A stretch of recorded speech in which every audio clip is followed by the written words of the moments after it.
Right, sengifuna ke manje sibuke lezi ezokugcina lezi bese uthola umsebenzi ozowenza. Uma ungasuthatha icalculator yakho and kwi-calculator yakho uhambe uyophantsha a square root of 7.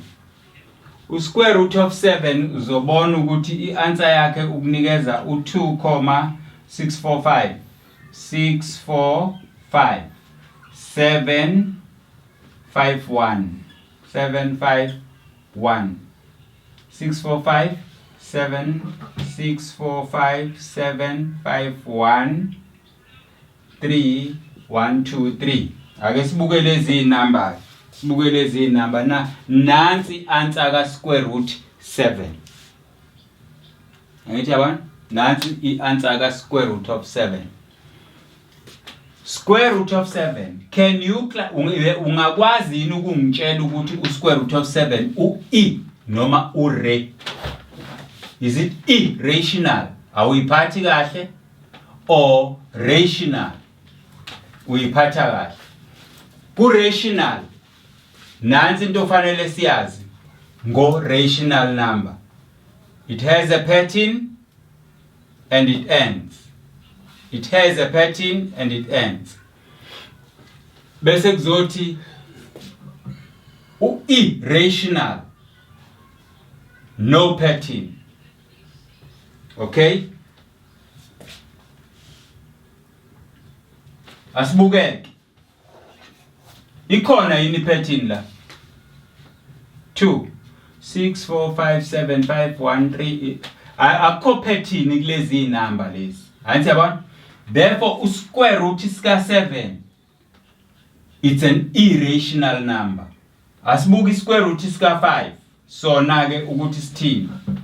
Uma uzobuka i-square root sika 5, square root of 5 will give you lezi number ilandela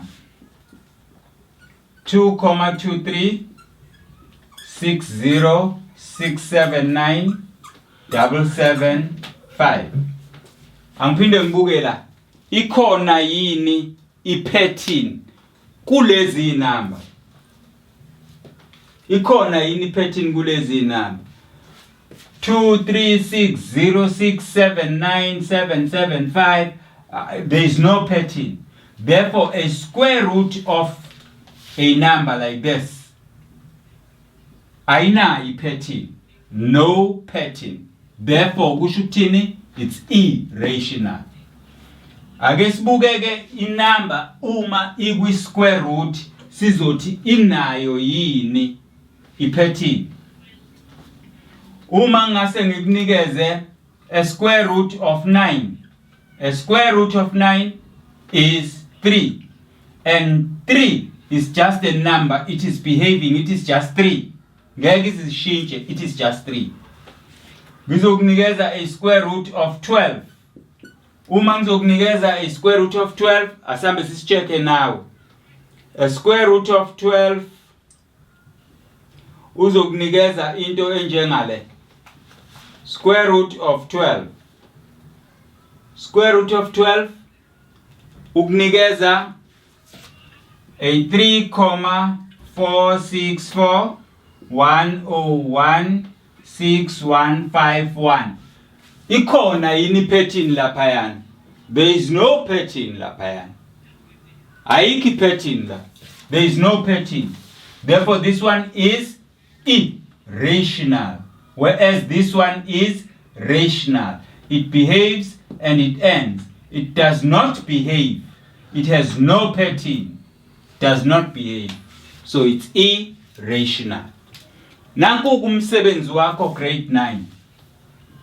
Nanku umsebenzi wakho. Ziningi ke inumber ongangihlolela zona. Uyangizwa ukuthi ngithini?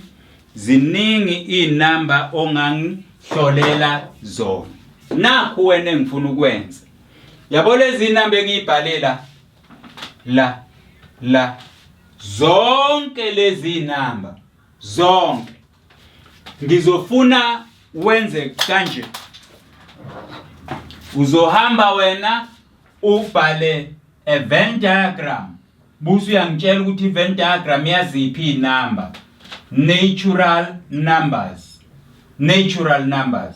Uwafakela. Uzowathatha la. Uwafakela. Mase kuwama whole numbers usuzothi uwathathe kulawa ama whole numbers uzowathatha kulawa uwafakela. Acha isala mase kuwama integers ubhalenye i-Venn diagram faka uzethu wakho la uwathathela ama integers maye khona uwafakela maye ngekho uzobhala ama irrational uzokwenza kanje uphinde ubhalele uq kanje uwalandela ama irrational akho uwabhalela uma kuwama rational uwalandela uwabhalela uma kuwama non real uzobe ususho-ke nawe non real numbers uwathathe lezi engikunikeze zona uwafakela because yini engifuna ukukubona ungenzela yona. Ngifuna ukubona ubuka inamba busu ngitshela ukuthi ibelonga kuyiphi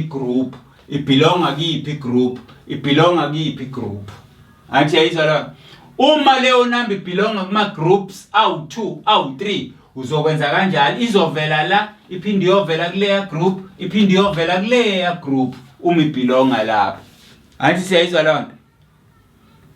So umsebenzi wakho ke yilowo uzongibhalela ama Venn diagram ngalodwa lama natural numbers lama whole numbers kanje njoba ngishilo lama integers lama irrational rational and non real bese uza kulezi inamba engikunikeze zona lezi nje engikunikeze zona ayiningi ngoba ngifuna ukubona ukuthi uyakwazi yini ukubuka inamba bese uyayidescribe uyayidentify qala this is the number engifuna ukusebenza ngayo so ngifuna ukuyidescribe back ngabe le number njobe i1/7 ifraction okay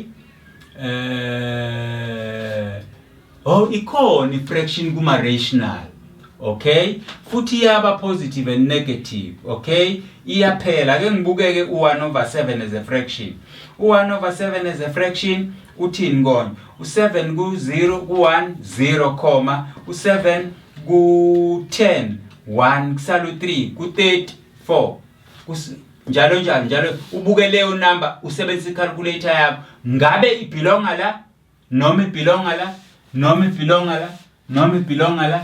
ibelonga la uzoyifaka wena kuleyo group ebelonga kuyona uma ibelonga noma ifanele ukungena kuma set noma kuma qoqwana amabili noma amathathu uzoyifaka kanjalo.